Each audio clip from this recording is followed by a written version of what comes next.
நம்மளுடைய கடல் விவசாயிகளான நம்மளுடைய மீனவர்களுடைய பிரச்சனைக்கு அப்பப்ப எந்திரிச்சு கடிதம் எழுதிட்டு திரும்ப தூங்க போயிடுவார். அவ்வளவுதான், அதோட அது அப்படியே கிடக்கும். மானே தேனே பொன்மானே இப்படிலாம் கடிதம் எழுதுறதெல்லாம் விலைக்கு ஆகாது. ஒன்றிய அரசுக்கு அந்த உண்மையான உணர்வு பூர்வமான அந்த அழுத்தத்தை கொடுக்கணும். நம்ம மீனவர்கள் மேல அவங்க கையே வைக்க கூடாது, கையே வைக்க விடக்கூடாது. அவங்களுக்கான அந்த பாதுகாப்பு பக்காவா இருக்கணும். அதுதான் நம்மளுடைய ஒரே அஜெண்டா. மீனவர்களே, அடுத்து நம்மளுடைய ஆட்சி தான். கவலைப்படாதீங்க, தைரியமா இருங்க, உங்களுக்கான பாதுகாப்பு பக்காவா இருக்கும். இப்படி இருக்கும்போது அடுத்ததும் நாங்க தான் அப்படின்னு சிஎம் சார் சொல்லுவாங்க. அதெல்லாம் நடக்கவே நடக்காது. 2வது முறை வந்ததெல்லாம் சரித்திரமே கிடையாது.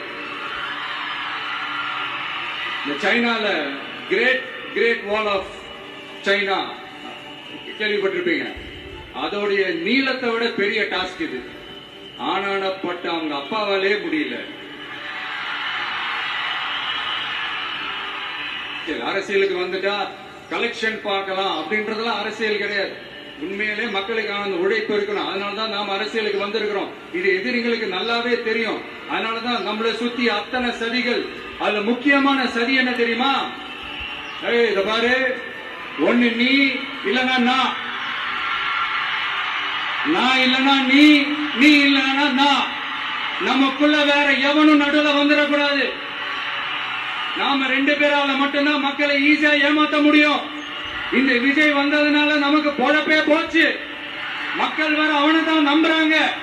நாம வெளியே அடிச்சுக்கிற மாதிரி அடிச்சுக்கிட்டாலும் உள்ள நம்மளுடைய டீலிங் பக்காவா இருக்கணும். மக்களோட ஃபீலிங்ஸ் பத்திலாம் நமக்கு கவலை இல்லை. நமக்கு டீலிங் தான் முக்கியம். மாத்தி ஆட்சிக்கு வந்துடலாம்னு நினைச்சோம். ஆனா அது நடக்காது போல் இருக்கு. அதனால நீ என்ன பண்ற? எஸ்ஓபி போட்டு ஒரு பக்கம் அவனை தடுத்துரு, இன்னொரு பக்கம் அவன் மேல பழி போட்டு நானும் தடுத்துறேன். என்ன ஓகேவா? டீலிங் ஓகேவா? ஓவர்